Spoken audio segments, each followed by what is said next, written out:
What's going on, FA Nation? Jon Impemba here with James Grande. Welcome back into the Quick Pitch MLB DFS podcast and live stream. Recording here for Tuesday's 12-game main slate over on DraftKings. James, man, how we doing? Doing well. Definitely tilting over Monday's slate, but we're on Tuesday slate here, John. It's a smaller Tuesday slate, although 12 games, it's usually, 14, 15? We usually have the whole league playing on Tuesday, so 12-game slate should be a good one. No cores, even better. Yeah, Colorado and Atlanta for this one. Colorado and Atlanta. Speaking of Colorado, let's ride. Yeah, well, let's just get into it. We got 12 games. We'll go through this one. Two pitchers over 10K on DraftKings. Aaron Nola, Framber Valdez. Nola on the road against Arizona. Framber on the road against Texas. I'll throw Max Fried in there at home against Colorado. We got Gallen on the road, at home against the Phillies. Andrew Heaney working his way up over $9,000 now on the road against the Mets. Blake Snell at $9,300 on the road against the Giants, and opposite of him at $9,100, Logan Webb against the Padres. I mean, Nola definitely in play, coming off his best start of the year. He's been excellent outside of, a handful of starts. Last one being against the Mets, the one against the Braves prior. Atlanta's offense is not either of those teams. He should feast here. Yeah, Arizona's been terrible lately. They've been terrible. Same goes for Framber. Another quality start. Even gave you 8 punch-outs, which was nice. Yeah, yep. Which he's now done 2 of his last 3 starts. Yep, including 7 shutout, 8 strikeouts against this same Texas team. Yep, 20 innings, John, against Texas this year. 1 earned run. Let's talk about the road ERA for Framber as well. 2.23 this year, almost a full run lower on the road than at home. So a lot of things working for him in this matchup. Yeah, so either of those top guys, both elite, might be a slate where if we can find enough value, jam both of those guys in. I think Fried is perfectly fine as well. Another guy coming off of just an absolute brilliant performance. I don't think he has as much upside as Nola Framber does, but he did show some upside last game, 30 fantasy points. I think Gallen's definitely in a little bit of a tough spot, but he's been incredible. What is the math here? 27 1/3 scoreless currently. Hasn't allowed a run in 4 straight starts. So, hard not to like Gallen, but it's tournaments, I think. I know Heaney's been good. I mean, strikeout-wise, he's been unreal. Back-to-back 10 against strikeout the Mets? Games. Do you think he can? I guess my question to you is: do you think he can replicate that against the Mets? Probably not. Mets this year against left-handed pitching when it comes to strikeout rate. Let's see, where are they sitting? They rank 24th, 20.1% strikeout rate against left-handed pitching on the season. Last 2 week numbers for the Mets, they are 22nd, 19.1%. So not a team that's striking out too much, but again, Heaney's missing a lot of bats. Now, that said, who did he face? Faced Milwaukee twice. Second highest strikeout rate against left-handed pitching on the year. So could certainly have been a matchup spot for him. Not an area I'm looking to go personally here either. Blake Snell, we've teeter-tottered on him a few times. He's had some success against San Francisco. 2 starts, 11 innings, 19 strikeouts against them there. So hard to not like what you're getting out of Blake Snell. It's just what Blake Snell shows up. You tell me. Does the good Blake Snell show up? Does the bad Blake Snell show up? Because his last 2 starts, bad Blake Snell. 3, 4, 5 starts before that, great Blake Snell. So hard to test. GPP only play for sure for that reason. And we're not playing Logan Webb, right? We're no upside at this price tag. I don't know how. I mean, the only reason he had a 9 strikeout, 8 inning no run game is because it was against Pittsburgh. But when you can't strike out Arizona and just get shelled, and then you get absolutely shellacked by Detroit, I mean, forget it. 9,100. Mid-tier, first one that jumps to me, Kevin Gausman's at 87. I know that, the Boston start wasn't what we were looking for at a price tag at 96 the other day when he was, we felt like he was a great sort of pivot option against the way Boston's lineup was going, and the bottom of the lineup was just tearing apart. But before that, 7 shutout against the Yankees, pump against Cleveland, but really good against Minnesota, Tampa Bay. We talk a lot of times, Gausman is in this 8K range. We kind of now he's home against a Cubs team. Yeah, I mean, I think that this 8K range is super strong. I think I would use all 4 of these guys, 8K or above, Gausman included. For the same reasons I liked Jose Barrios on Monday. I mean, the Cubs are bottom 5 in pretty much every category over the last month against right-handed pitching with a pretty decent strikeout rate. to go along with it. So I like Gossman, but I also like Brady Singer quite a bit. Brady Singer is on an absolute heater right about now, outside of one bad start against these White Sox, granted.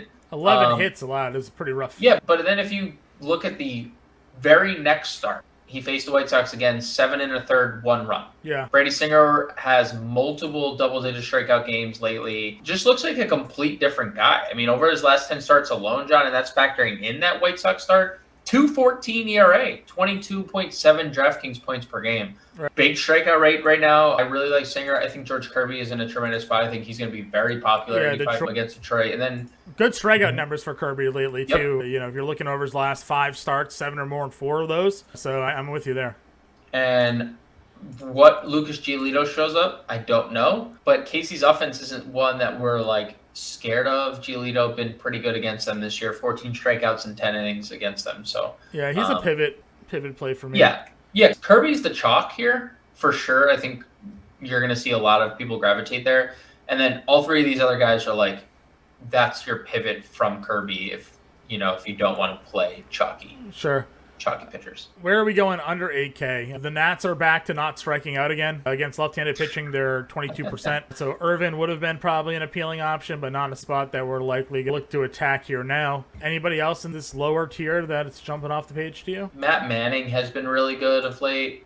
I know Seattle's offense can pose a threat, but they're also not like, if you navigate Julio and if you navigate Haniger, like Winker's been bad. Sure. Suarez is hit or miss. The rest of the lineup has just kind of been terrible. So Matt Manning coming off 2 really good starts in a row, 4 straight starts of 5 or more strikeouts, 3 of 4 starts with 23 or more DraftKings points too. I don't know. I think there's some upside here. Something Colby Conway and I were looking at on the Fantasy Alarm seasonal podcast. Manning 11.5% swinging strike rate. Like he's generating swinging strikes right now. So I like Matt Manning 6,700. I think he would probably be my favorite guy under 7K. Okay, I'm with you there. Let's go on over to the catcher position. Big slate, a lot of choices. You know, I like either Atlanta guy against Urena. I think that's fine for, if you want to spend up on a Real Muto or a Kirk, you can. A WD Smith homered the other day. He homered today, right? Again, not my favorite position. Darno at 36 just feels like I'll live with it. He's in the middle of an Atlanta lineup, and the price doesn't hurt you. Yeah, I definitely think Darno is still too cheap, right? I think anything really under 4K. But let me sell you on, and I know I mentioned Giolito, right? But I want to sell you on Salvi. Okay. I think Salvi could be really interesting. And why I think KC as a stack could be really interesting. So on the year, Giolito, we know, has been dreadful. Right-handed batter this year, John. 66 inning sample, 14 home runs. They're hitting 326 with a 569 slug and a 406 WOBA. His K rate against lefties is 30%. That dips to 21% against against right-handed batters. Right. We know Salvi's powerful. He's coming off a game with a home run. He's hit in 6 straight games. I think this could be a Salvi Perez game. I think this could be a Bobby Witt game. We know the Royals have like very potent right-handed bats specifically. Yeah, do a 2-man stack there probably. Yep. So you don't really want more Royals than that. No. So I think Salvi could be, for me, amongst these top spend-up catchers, I think Salvi's my guy. For value, you mentioned Joey Bart against lefties at times, against Snell.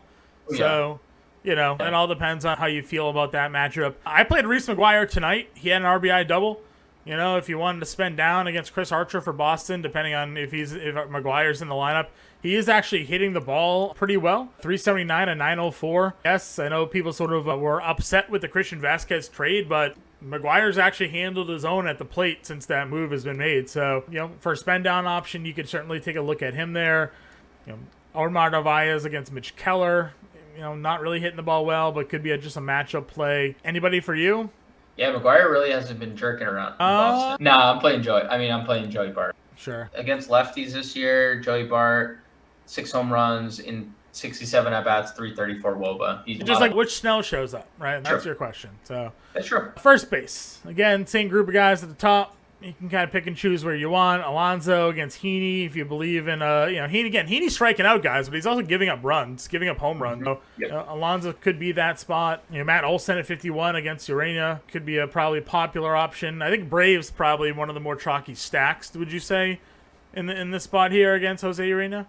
And what's the split? Yeah. Righties? Is it righties against Urena, right? Or is it lefties? No, lefties. Okay, lefties. so yeah, Olson then. Lefties. Olson in a great spot there. Yeah, Olson, Harris, run like a Olson, Harris. Who else hits lefty on this team? Rosario. Yeah. They have a lot of. Yeah, they're a righty heavy team. That's why they used to hit lefties so well. And they had Albies. Yeah, Albies switch hitter. Albies was better switch hitter. Yeah, true. Yeah, I think Olson's a really nice play at 5,100 for sure. If we're not buying into Webb, Josh Bell's at 48. He's been so bad that I don't know what's going on with San Diego, man. He still has an 80 OPS over his last 10 though. So like three doubles, around. 2 home runs. So you just he's the coming average. around. Yeah, he's coming around a little bit. That's true. Value guys here. I mean, if you mentioned Bart. I mean, JD Davis, same matchup against Snell at 3K. Yep. Anybody else? Any other value or under 4K guys? I mean, obviously, we need to find out what happened to Rowdy. He left Monday's game. Sure. So I'd like to know there because, Mitch Keller has been better, but exploitable. Sheesh. There's not a lot down here. No, there's nothing. Maybe Seth Brown, 2,900 against Eric Fed. Again, not hitting the ball well, but Frenchie. There's 2K. some power there. How about Frenchie, 2K? Frenchie's been pretty good. Yeah, power's been there for him. And another hit. Yeah, he's all the way down here too against Archer. I'll bite into it. That's fine. Works for me. Frenchie. Boston just not doing anything, but Frenchie has been. The bottom of that lineup hits well. Arroyo, McGuire, it's crazy. Just move them all up. Move everyone else down, right? Right. And Verdugo. Play Verdugo. So. Yeah, and play Verdugo. All right. Second base. Altuve's at the top against Dane Dunning. I feel like there has to be beat. Like they've faced each other 100 times. Feels like that. Story against Archer at 5K. Muncie's at 47. Then Cronenworth versus Webb maybe at 43. Yeah, that could be one. It's a good play. Gavin Lux. Yeah, Gavin Lux. Depending on what Cutter Crawford shows up, Luis Urias has just hit a quiet 330 all season long. So again, not a ton down here. I mean, Fletcher's at 33. I'll just keep playing Fletcher. Wong's down to 31 for Tyone stinks, by the way. He has been bad. I know. I've tried saying he's bad. Second half, I mean, it's just what lineup is LA gonna throw at us tomorrow? Yeah, Is it a whole bunch of guys from AAA down there? So. Yep. Arroyo, 2,600. Still free? Again. Yeah, Arroyo's still free. Yeah. Where's Grissom? Where's Grissom? He is 2,800. Oh, lock him in. Easy play. And he's, he does 324, 861 OPS on the season. Lock him in. Can we click the button? Yep. All right. Locked him in at second. Can we lock in Olsen? Yeah, I'm down with both. Okay, we'll lock in Olsen here. Makings of our Brave stack. All right, third base. Not going to go Devers. No one's going to play him. Machado against Webb at 59. Riley at 55. No one's going to play Chapman against Stroman. Nobody ever plays Chapman. Juarez at 5K. We could go Bobby Witt at 49. Alex Bregman at 48 against Dane Dunning is there. We've been playing a lot of Bregman of late. Let's see. Still have Donaldson on the road. Yeah, and he got a day off Monday. Yeah. So... Not a ton of value at third base. I'm just looking. I want to let's see. Bregman 1 for 9 off Dunning. Dunning's better. Look at his numbers of late. 389, almost a 1,300 OPS, 4 homers, 10 RBI, 4 doubles. Nuts. He's been nuts. He looks. This is the best he's looked since prior to the wrist. Yeah, and Bobby Witt's hitting for power still. So Bobby Witt. So he's homered off Giolito, but he has how many home runs does Witt have this year? He's got 18. 12 against right-handed pitching. Okay. So yeah, it's power side. Yeah. So again, not really. After that though, there's not a ton. Depending on how you want to go about it, there's not a lot of value here. I don't hate Jace Peterson, 33. Yeah. We didn't mention Colton Wong. Did you mention? I did. I mentioned him at 31. Okay. Yeah. How about this, Sean? I mean, if cheap Royal stack, Hunter Dozier, 2,400. Back-to-back, he has 6 hits in his last 2 games. He had 4 hits on Sunday. Yeah. Look, the 2 stolen bases is a 100% anomaly. He has 4 on the year. Just throwing it out there. Sure. I do like righties against Lucas Giolito quite a bit. The numbers are eye-popping. All right. Let's go to shortstop then. Where do you like at the top? Can go Trey Turner. That's fine. We do like playing Lindor from the left side. Or from the right side, but he's struggling right now. We can definitely play Dansby. at 53 against Urena. You could play anyone against Urena. If Stroman doesn't have the sinker working, Bichette can take advantage of that, but the Blue Jays have been very disappointing. I love playing Willie Adames against right-handed pitching, Yeah. and I love playing him at home, so I would not. Good little run for him here as well. Yeah, So. he's been good. I wouldn't hate playing him here in tournaments against Mitch Keller. Mentioned Wood at third. I think that's great. Correa's been pretty good if you want to stack against Cuttercroft. They led O'Neal Cruz off tonight, but like, yeah, he's just so swing or miss. He's like it's like a 40%. It's a tough spend at 4K. Yeah, he has like a 40% K rate. Like, I don't understand. I mean, Oswaldo's at 3K. Oswaldo, okay. Well, right? If he has a good game tonight, you can kind of just keep riding. That's probably the play, because go below that, I mean, there's nothing down here. Nope.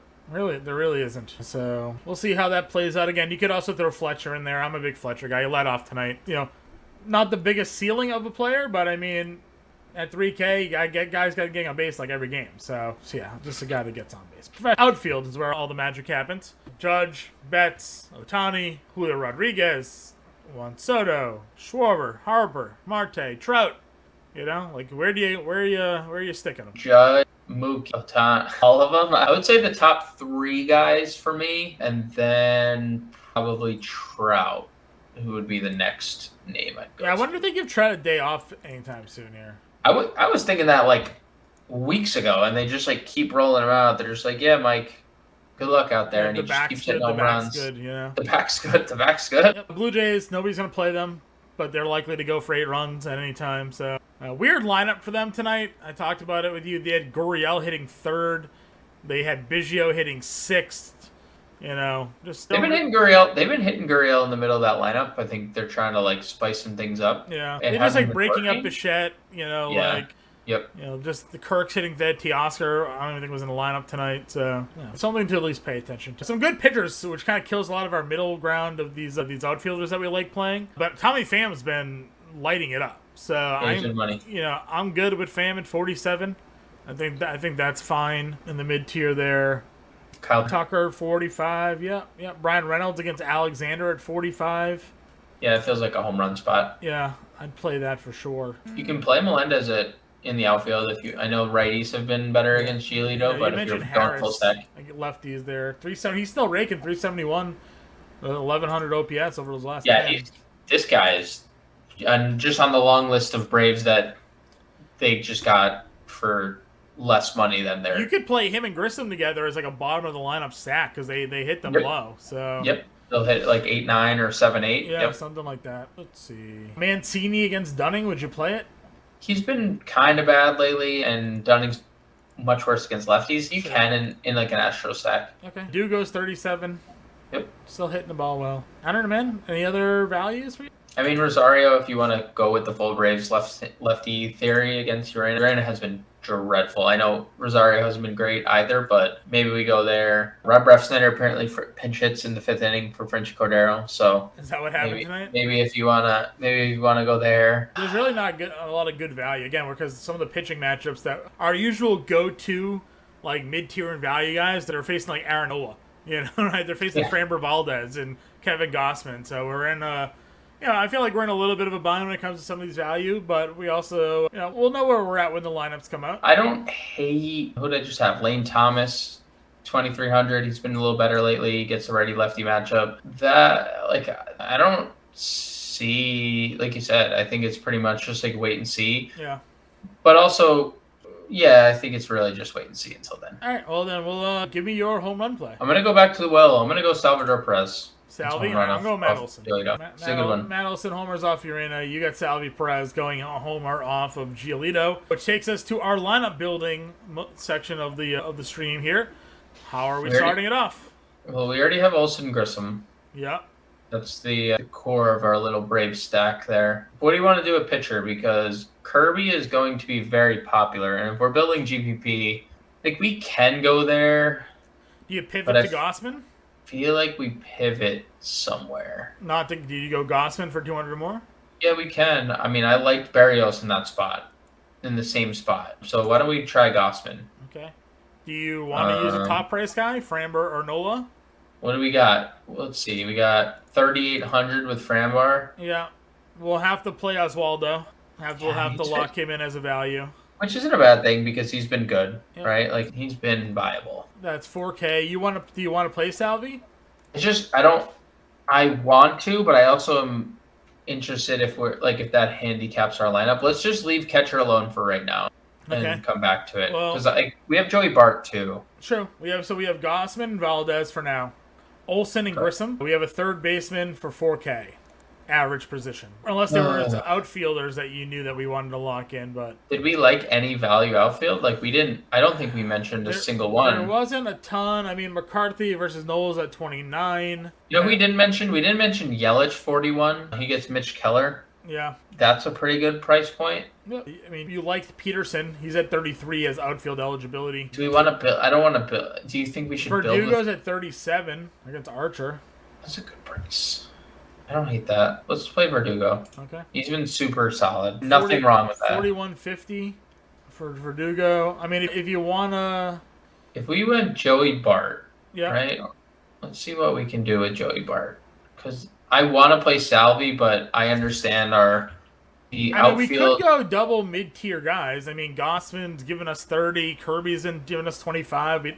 We don't have to spend up. We generally do. That's generally one of the top two guys will be very highly rostered. Right. Yeah, I think you're right. I think both of them probably, right? They probably both garner pretty good owners. If we do Bart, we could do a Bregman Tucker combo. We could do a one-off Bregman. We could do a one-off Bobby Witt. I kind of like that. I kind of like who do you prefer, Bregman or Witt? I mean, Bregman's been better. Yeah, it's really hard to dispute what Bregman's done lately. And that gives us two outfielders at 4,600 apiece. Tucker was 45. So then not even a one-off, so it's a little two-man Astro stack then. And we play Pham exactly for 47. Verdugo Pham, little 1-2 Red Sox. Yeah, if they hit the Red Sox, if they hit, what's his name, second again, yeah. Yeah, I like that. So that would give us Valdez at pitcher. Joey Bart at catcher, Olsen, Grissom, two-man Braves, first base, second base, Alex Bregman at third, Oswaldo Cabrera at short, Kyle Tucker in the outfield, Alex Verdugo and Tommy Pham finishing it off for exactly the amount of money for salary. So our one-off is actually Oswaldo Cabrera. That ends up being our one-off. Yeah, Joey Bart too. Oh yeah, true. Okay, Joey Bart and Cabrera. If you wanted to connect it, the wraparound, Reese McGuire is $100 cheaper than Joey Bart. Yeah, do a little three. I don't hate that. He's been hitting well. He hit 9th tonight. Yeah, we won't jerk you around if that's what you want to do. Yeah, no, that's true. It's true. So, feel free to pivot as you want.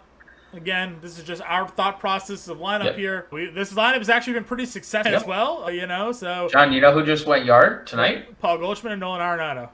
TJ Friedl. Oh, Friedl was in the lineup that we built yesterday. $2,100 punt. I still hope that game gets canceled, but it's not going to. So, anyways. So, that's what we got here for you. Again, check out the playbook. I think it's Justin Vreeland on the playbook. Could be wrong. Could be right. And also, again, limited time offer still stands. One more week till football season. We have our pro package discounted right now.